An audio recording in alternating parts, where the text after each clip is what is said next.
Fala pessoal, boa noite, tudo bem? No vídeo de hoje eu queria falar um pouco sobre macroeconomia e logo depois eu vou fazer um vídeo sobre microeconomia, tentando diferenciar aí os dois conceitos para todo mundo. Mas vamos lá, é bem tranquilo de entender, mas a macroeconomia é basicamente o esforço de tentar enxergar o mundo de cima como se a gente estivesse no helicóptero olhando o movimento da economia inteira ao mesmo tempo.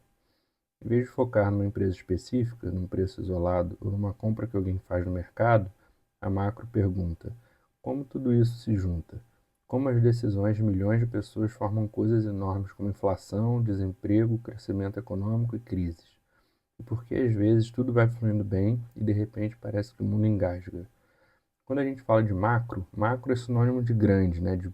Pensa em macro é grande, Pax Romana, enfim, tudo que é grande, né? Quando a gente fala de macro, o primeiro passo é entender que existem três grandes forças que puxam e empurram a economia: famílias, empresas e o governo. Famílias consomem, empresas produzem e investem, e o governo tenta coordenar o caos com políticas fiscais e monetárias, como a taxa de juros, que a gente já viu no vídeo passado. É como um baile em que todo mundo precisa dançar meio sincronizado. Quando alguém sai do ritmo, a música sente. Um dos pontos centrais é o PIB, Produto Interno Bruto, de um país, que é basicamente o termômetro do tamanho dessa dança. Ele mede o valor total de bens e serviços produzidos num país.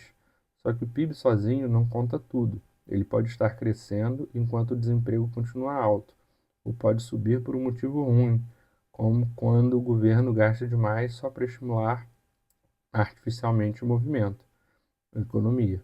Por isso, economistas sempre cruzam o PIB com outros sinais vitais: a inflação, o nível de desemprego, o investimento, a produção industrial, o comércio exterior, etc. É um grande painel de controle. A inflação é outro personagem importante. Ela aparece quando muita gente quer comprar mais coisas do que a economia consegue produzir naquele momento. É aquela sensação de que tudo está ficando mais caro, às vezes devagar, às vezes de forma abrupta, como foi na década de 80 no Brasil, a chamada década perdida. E a inflação vira uma espécie de fantasma psicológico. Quando as pessoas acreditam que os preços vão subir, elas começam a ajustar seus comportamentos, pedem aumentos, antecipam compras, negociam contratos maiores, o que empurra os preços ainda mais. Por isso, controlar expectativas é parte essencial da política econômica e monetária de um país. E aí entra o Banco Central com a tal taxa de juros, que no Brasil é a Selic, taxa básica de juros. O Banco Central usa os juros como se fosse um acelerador ou um freio. Quando a economia está muito quente, os preços começam a subir rápido, o Banco Central aperta o freio e aumenta os juros para desestimular o consumo e o investimento. Quando a economia está fraca, o investimento que eu digo não é investimento de investir, mas o investimento em empresas fazendo investimentos para expansões, etc. Tá? Quando a economia está fraca, ele faz o contrário e afrouxa os juros, diminui os juros para incentivar as pessoas a comprar, investir e contratar. É uma tentativa permanente de calibrar o ritmo. O Fundo Monetário Internacional explica bem essa lógica de estabilização da demanda agregada. Então, é só você jogar no Google aí imf.org/topics/inflation. Não tem como eu colocar isso para vocês, mas é um negócio muito legal, então achei que valia a pena citar. Outra peça fundamental é o governo com sua política fiscal: impostos, gastos públicos e dívida pública, né? Quando o governo gasta mais do que arrecada, ele se endivida. Até certo ponto, isso pode ser positivo, porque estimula a economia.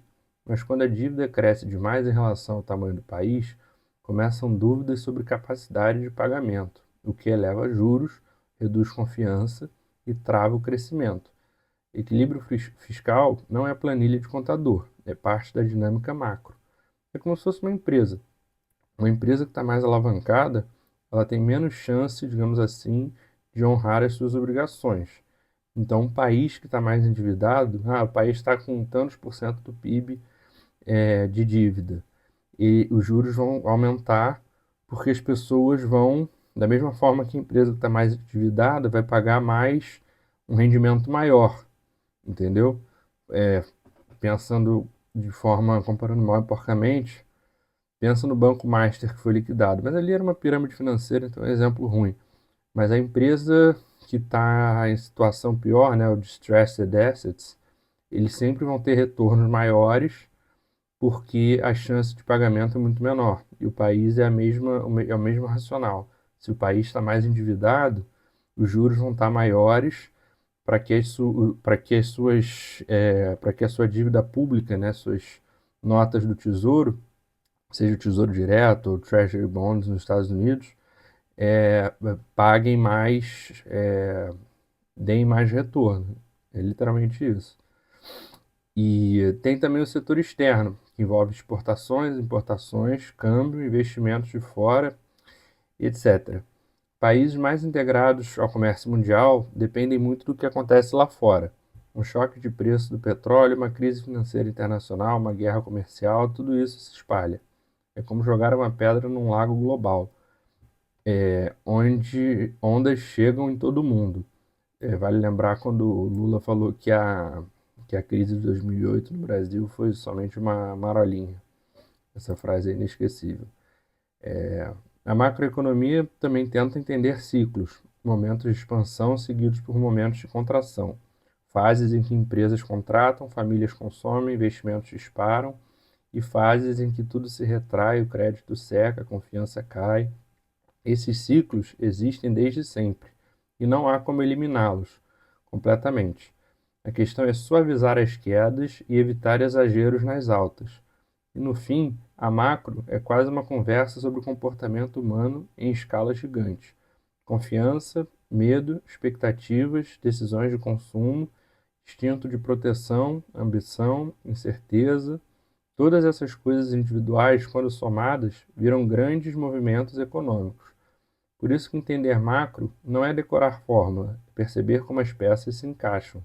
Quando a gente junta tudo, PIB, inflação, juros, câmbio, dívida pública, comércio exterior, o que aparece na verdade é um mosaico. A macroeconomia tenta ler e entender esse mosaico e prever para onde a economia está indo, quais riscos estão no horizonte e quais políticas podem ajudar a manter a estabilidade. É um exercício permanente de interpretar sinais. Mesmo que pareça tudo muito técnico, no fundo a macroeconomia fala sobre o que importa para qualquer pessoa: poder de compra, emprego, crescimento, estabilidade. Ela é a lente que ajuda a entender por que algumas decisões do governo mexem com a vida de todo mundo, por que o preço do dólar altera o valor da comida e por que às vezes parece que o mundo está avançando e outras vezes travado. No fundo, a macroeconomia é isso, uma leitura do movimento coletivo, uma tentativa de entender a dança inteira enquanto milhões de passos acontecem ao mesmo tempo. Tá vendo? Então, o conceito de macroeconomia, na verdade, é extremamente simples. É só você juntar todas